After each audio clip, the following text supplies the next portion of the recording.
Emily steps out of her luxury car, adjusting her designer dress as her friends gush over her outfit. She's used to admiration, attention, and always being the center of every room she walks into. Her family's wealth has shielded her from the struggles of everyday life, and she has never had to work for anything.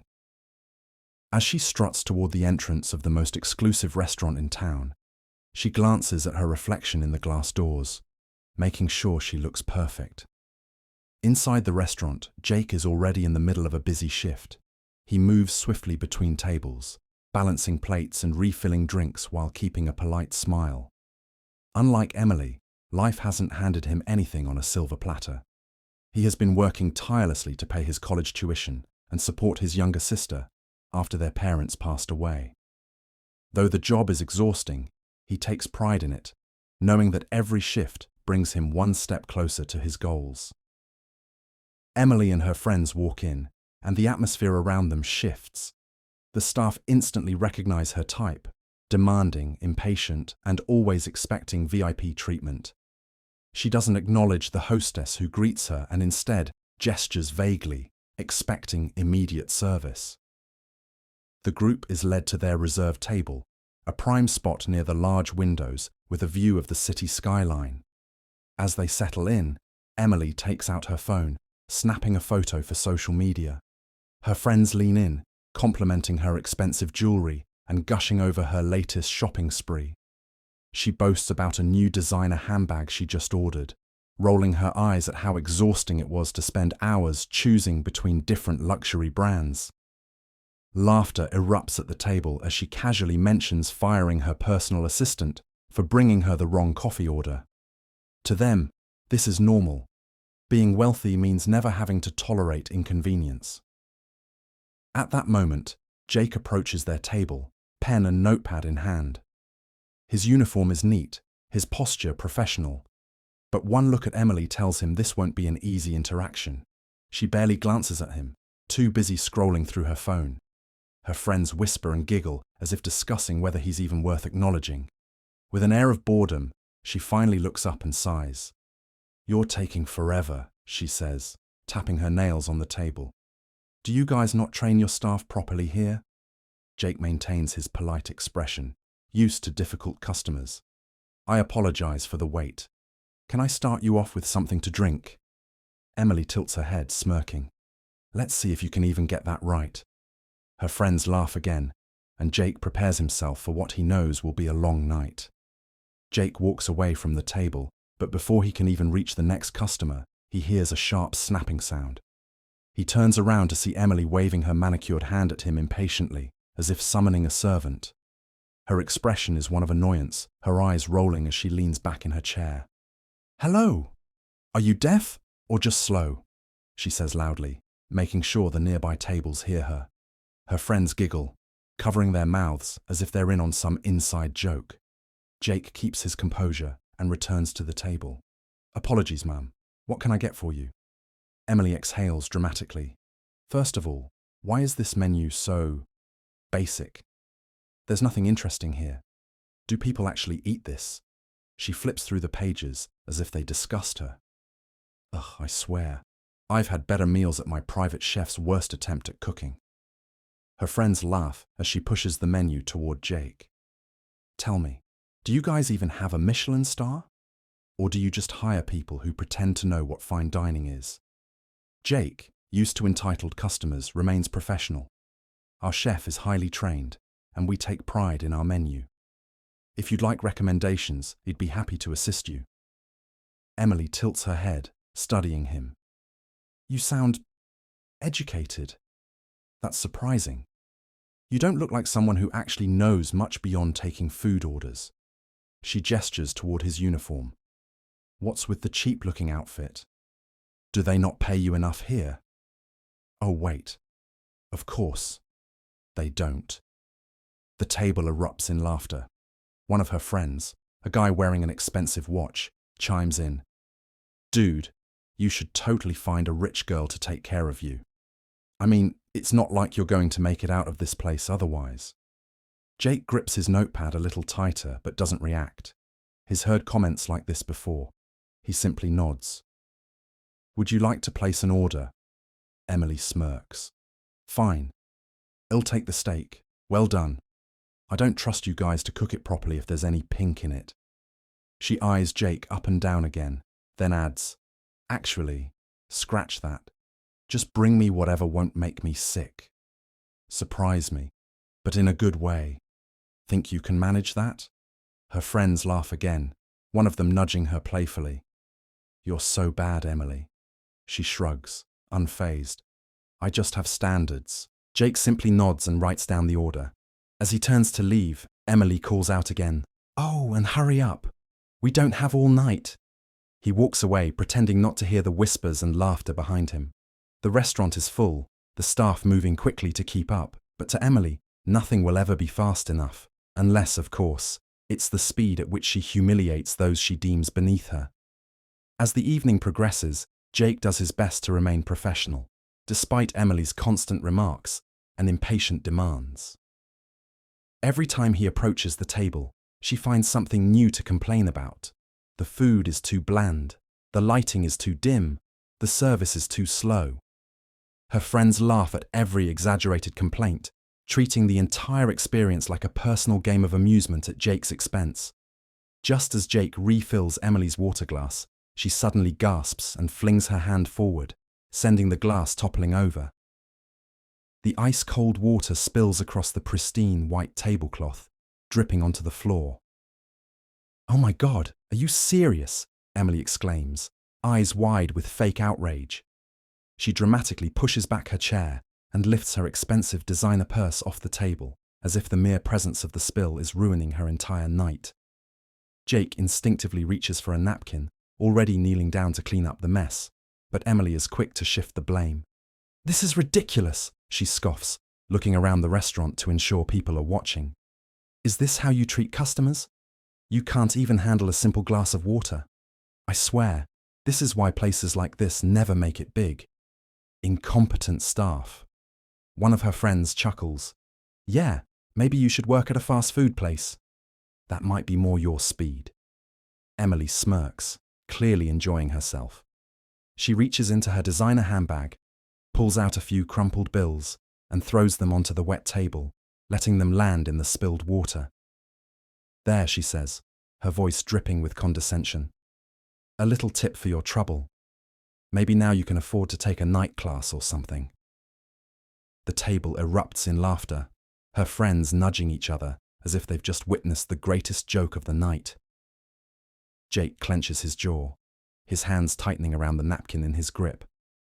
But he doesn't let his composure slip.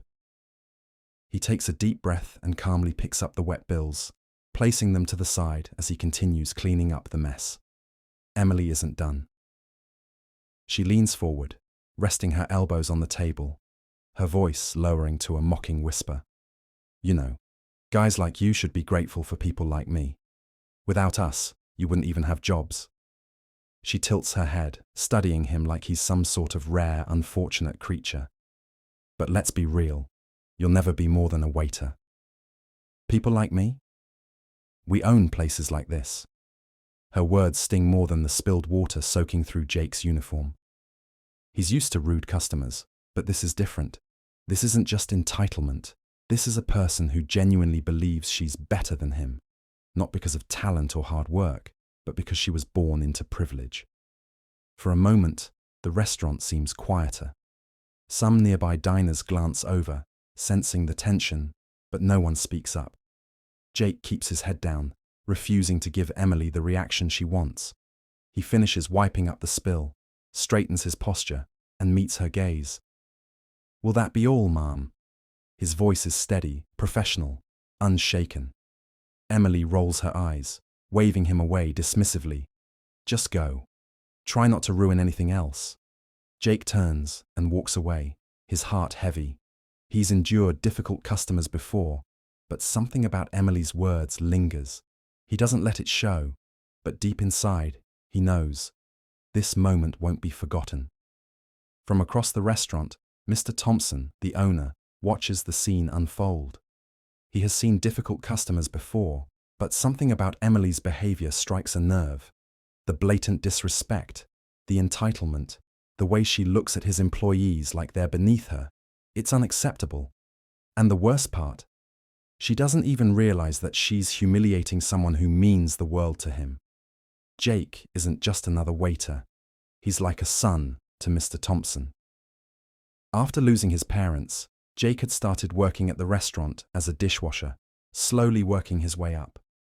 His dedication, hard work, and passion for the industry had made him more than just an employee. He was family. Mr. Thompson takes a deep breath and adjusts his suit jacket before making his way toward Emily's table. Emily is still giggling with her friends, completely oblivious to the growing attention her actions have drawn. When she notices Mr. Thompson approaching, she straightens up, assuming he's coming to apologize on behalf of his incompetent staff. Finally, someone who actually runs this place, she says, flipping her hair over her shoulder. You really need to train your employees better. That waiter of yours is... Mr. Thompson raises a hand, cutting her off.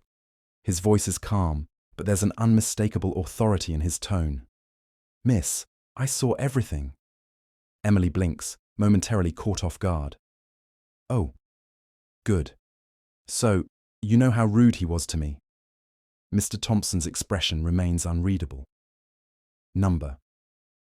What I saw was a young man working hard to provide excellent service while being humiliated by a customer who thinks her money makes her better than others. The table falls silent. Emily's friends exchange uneasy glances, shifting uncomfortably in their seats. Emily, however, scoffs. You can't be serious. Are you really taking his side? She says, gesturing toward Jake, who is now watching from a distance. He works for you. Shouldn't you be grateful that people like me even come here? Mr. Thompson folds his arms. Grateful, number. The only people I'm grateful for are the ones who treat others with respect. His eyes narrow slightly. That includes my staff, especially Jake. Emily's smirk falters for the first time. Do you even know who he is? Mr. Thompson continues. Jake isn't just some random waiter. He's been with this restaurant for years. He's training to become a manager. And unlike you, he actually knows what it means to work for something. A few customers nearby are now openly watching. Emily shifts in her seat, clearly uncomfortable with the unexpected attention. Mr. Thompson's voice lowers, firm but controlled. Now, I believe you owe him an apology. Emily's eyes widen. An apology? To a waiter. She glances around, realizing that people are waiting to see what she'll do. The confidence she carried all evening starts to crumble. Emily crosses her arms, her expression hardening. Apologize? She scoffs. To him, for what? Doing his job. She rolls her eyes, glancing at her friends for support, but they remain uncharacteristically quiet.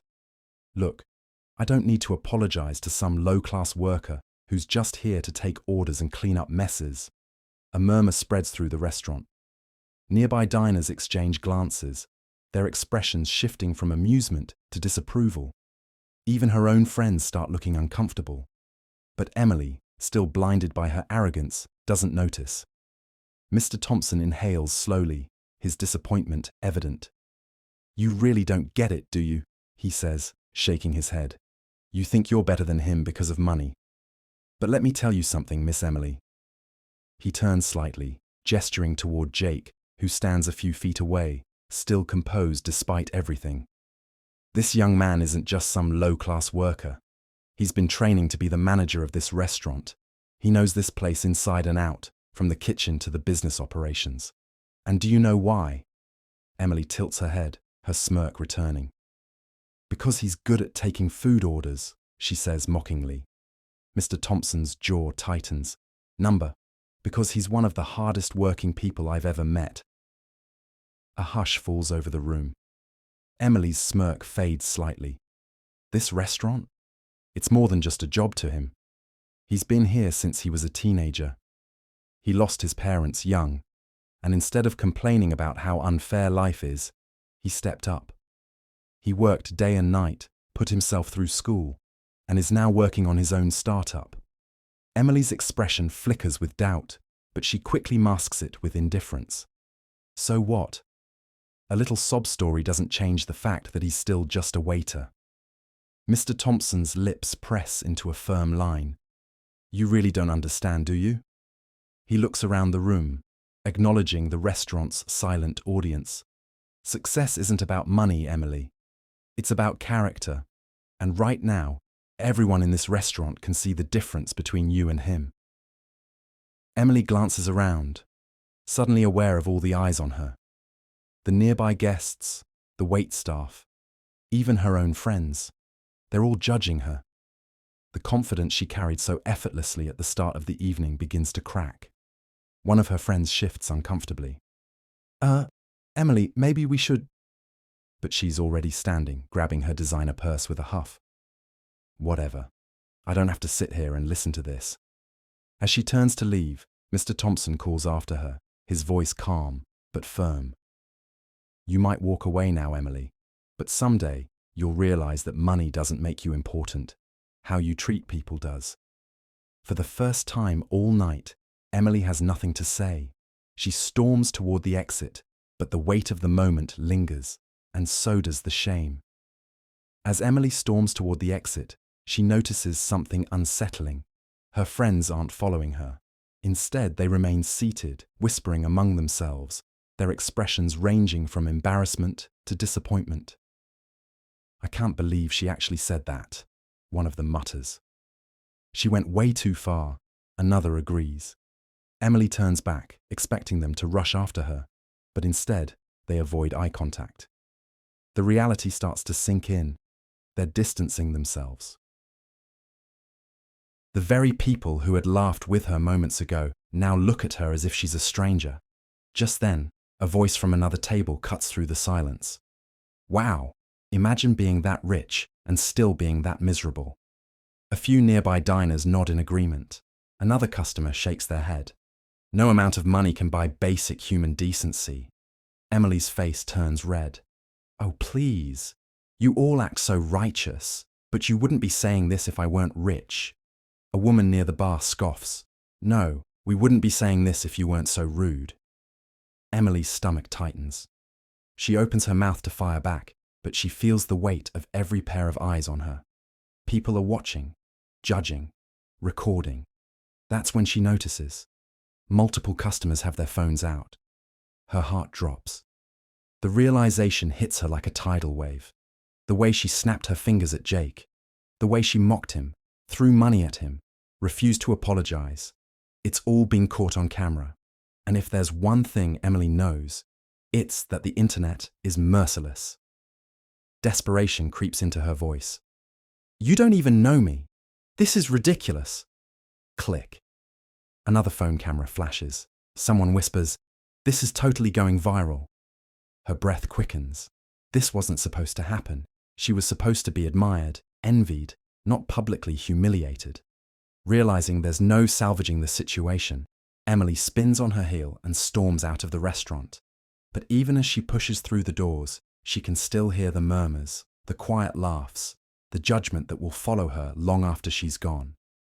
Because once something goes online, it never disappears. The next morning, Emily wakes up to hundreds of notifications flooding her phone. Confused, she rubs her eyes and unlocks the screen, only to be met with a wave of backlash. Her face is plastered all over social media. Clips from last night's dinner have gone viral, with captions like, "Spoiled rich girl humiliates a hardworking waiter, instantly regrets it. When money makes you heartless, this is what entitlement looks like." Her comments section is brutal. Imagine treating people like that and thinking it's okay. No apology will fix this. You showed your true colors. Lost all respect for you. Unfollowing.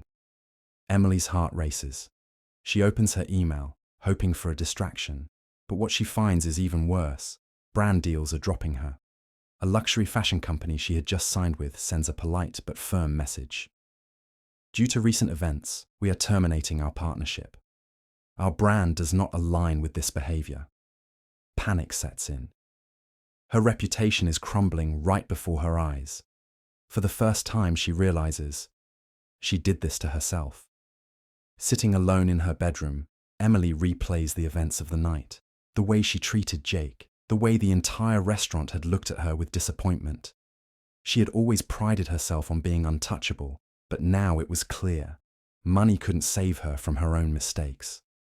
Taking a deep breath, she makes a decision she never thought she would.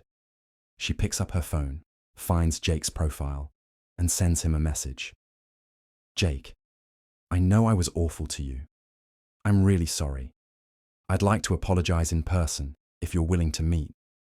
She stares at the screen, waiting. For minutes, there's no reply. Just when she starts to lose hope, 3 little dots appear. Then, his response comes through. I don't need an apology, but if you're actually sorry, prove it. Emily blinks. Prove it. She expected a simple conversation, maybe a chance to explain herself. But Jake was asking for more. And for the first time in her life, she realizes that words aren't enough. If she truly wants to change, she'll have to show it. Emily knew that a simple apology wouldn't be enough. If she truly wanted to make things right, she had to prove that she had changed. Following Jake's words, she took a step she never would have considered before, volunteering at a community kitchen. At first, it was uncomfortable. She had never worked in a kitchen, never scrubbed dishes, never served food to people who had nothing. But as the hours passed, something shifted. She saw families grateful for a warm meal, children smiling despite their struggles, and volunteers who worked tirelessly, not for money, but simply to help others. For the first time in her life, Emily understood what real struggle looked like, and more importantly, she realized how blind she had been to her own privilege.